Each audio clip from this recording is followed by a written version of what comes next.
madaxweynaha dowladda federaalka Soomaaliya Maxamed Cabdilaahi Farmaajo ayaa maanta daafuray manhaj cusub oo loogu talagalay ardayda wax ka barata dugsiyada sare ee Soomaaliya. Madaxweynaha ayaa manhajkani ka bilaabay amaba ka daafuray dugsiga Maxamuud Mure ee magaalada Muqdisho, halkaasi oo ardayda uu ugu qaybiyay buugaagta manhajka cusub isla markaana uu ku dhiirigeliyay inay ka midho dhaliyaan higsigooda fog ee waxbarashada isla markaana aanay khasaarin tacabka waalidiintooda iyo kan dawladdu ay gelinaysaba.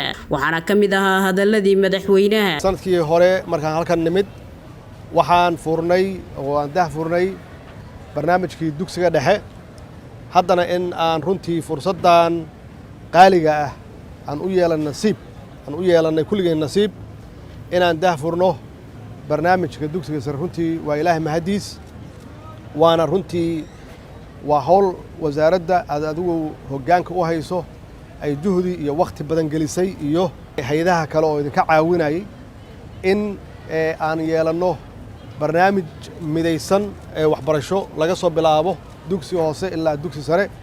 runtii waa waxqabadka ee dowladdan ee dhanka waxbarashada oo aan ugu talagalnay carruurteenna inay helaan quality waxbarasho tayeysan si ay ula tartamaan hadda ka hor saan u sheegnay wadamada kale ee dhigooda. dhankiisa siihayaha wasaaradda waxbarashada iyo tacliinta sare ee Soomaaliya Cabdilaahi Goodax Barre ayaa sheegay in waqti iyo dhaqaale la geliyay sidii loo diyaarin lahaa manhajkani, kaasi oo soo maray marxalado iyo duruufo kala duwan isla markaana ugu dambeyn lagu guuleystay in la dhammaystiro. waxana uu yidhi madaxweyne haddaan sidaad la socotid oo aan in badan kaaga warbixinay juhdi aad iyo aad aan sahlanayn ayaa hawshan gashay.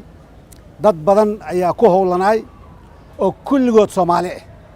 manhajka ku hor yaallo gacan shisheeye kuma jirto. waa 13 buug. waxaa ku soo kordhay maadooyin cusub.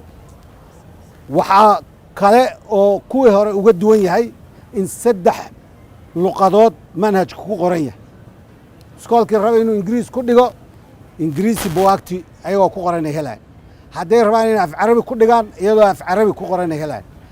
annaga wasaarad ahaan waxaan dhiirigelinaynaa in af Soomaali lagu dhigo. madaxweynaha ayaa waxa uu helinayay gudoomiyaha gobolka Banaadir Cumar Maxamuud Maxamed Cumar Filish iyo wasiirada iyo agaasimayaasha wasaaradda waxbarashada ee dowladda Soomaaliya. maantay waxaa sharaf weyn noo ah inuu madaxweynaha jamhuuriyadda iyo wasiirka waxbarashada iyo madaxdii waxbarashada bahda waxbarashada dhammaantood ay halkan u joogaan daahfurka manhajka Soomaaliga ah. arrintaas waa arrin farxad leh dhiirigelinaysa guud ahaan ummadda Soomaaliyeed gaar ahaan bahda waxbarashada.